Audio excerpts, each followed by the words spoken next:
Welcome back to my channel. इस video में हम पढ़ेंगे Newton's first law of motion के बारे में। काफ़ी अच्छा लग रहा है आप लोगों के कमेंट्स और लाइक्स देख के, और थैंक यू बहुत ज़्यादा आप लोगों को कि आप लोग इसे मेरी वीडियोस को देख रहे हैं और पसंद कर रहे हैं। आइए स्टार्ट करें। In this video we will talk about the first law of motion. What is motion? आपने फर्स्ट चैप्टर में पढ़ा है कि मोशन क्या होता है। अभी हम इसका लॉ पढ़ेंगे। किसने दिया है ये लॉ? ये दिया है न्यूटन ने। तो ये है न्यूटन्स लॉ ऑफ मोशन। ठीक है, तो इस लॉ में आप क्या पढ़ेंगे कि मोशन किस तरीके से रिलेट करता है। अभी आप देखिए, ये फर्स्ट लॉ है, इसका मतलब इसका सेकेंड लॉ भी होगा, यस डेफिनेटली, और थर्ड लॉ भी होगा ऑफ कोर्स, फोर्थ भी है, बिल्कुल नहीं। आपको इसके 3 लॉ पढ़ने हैं। ओके, तो मोशन के 3 लॉ हैं, फर्स्ट, सेकेंड एंड थर्ड। इस वीडियो में हम फर्स्ट लॉ की बात करेंगे। तो फर्स्ट लॉ ऑफ मोशन जो है एक्चुअल में वो 2 पार्ट्स में डिवाइडेड है। ठीक है, और ये जो पहले हम इसका स्टेटमेंट लिखते हैं। ठीक है, according to the first law of motion an object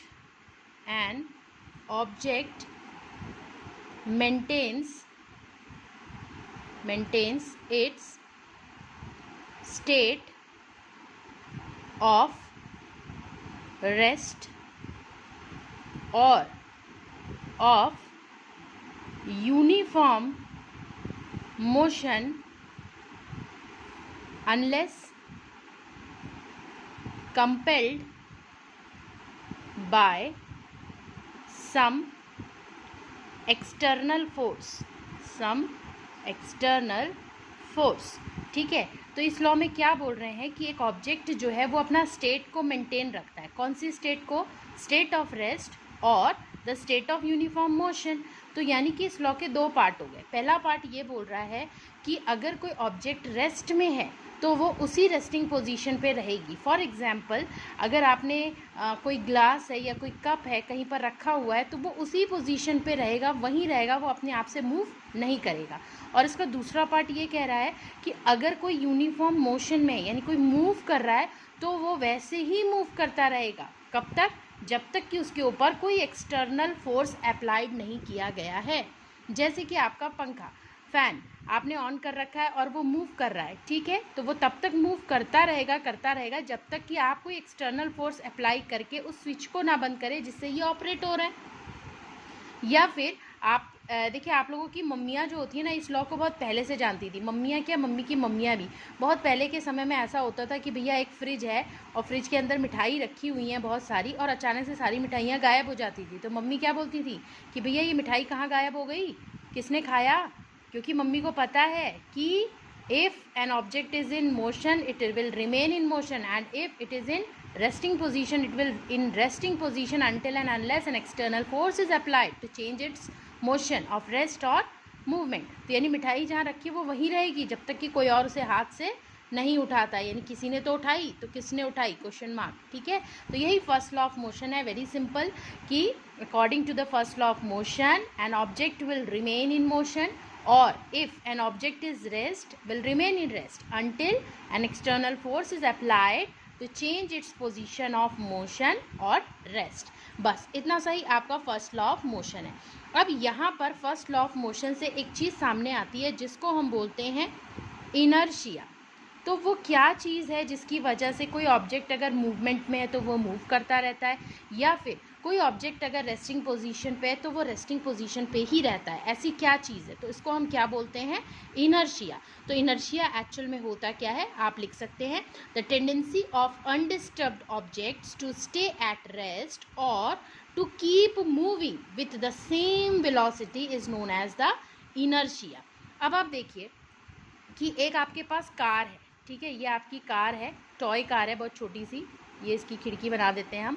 ठीक, और एक बड़ी वाली कार है, आपके घर में जो कार है जिसमें आप लोग बैठ के घूमने घामने जाते हैं वो वाली कार है।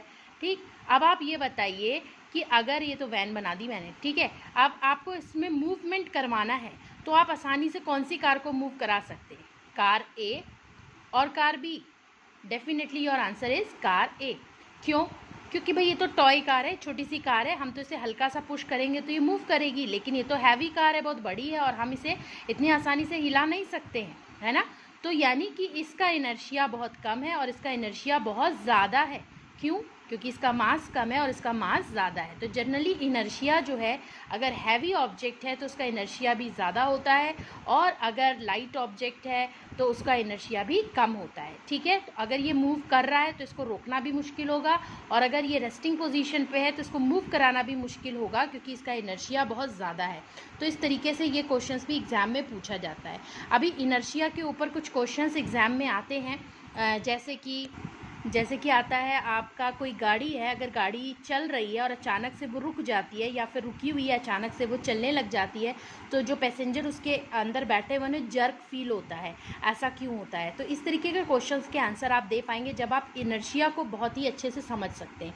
तो इनर्शिया समझने के लिए आपको ये तो समझ में आ गया कि इनर्शिया है क्या चीज़, टेंडेंसी ऑफ एन ऑब्जेक्ट, ठीक है, to oppose its state of rest और मोशन। तो इनर्शिया आपकी होती है 3 प्रकार की, ठीक है। There is 3 types of inertia. First is inertia of rest, ठीक है, पहली है inertia of rest, then inertia of motion, and then inertia of direction. ठीक है, इस तरह से 3 इनर्शिया है, inertia of rest, inertia of motion and inertia of direction. Inertia of rest क्या बोलता है?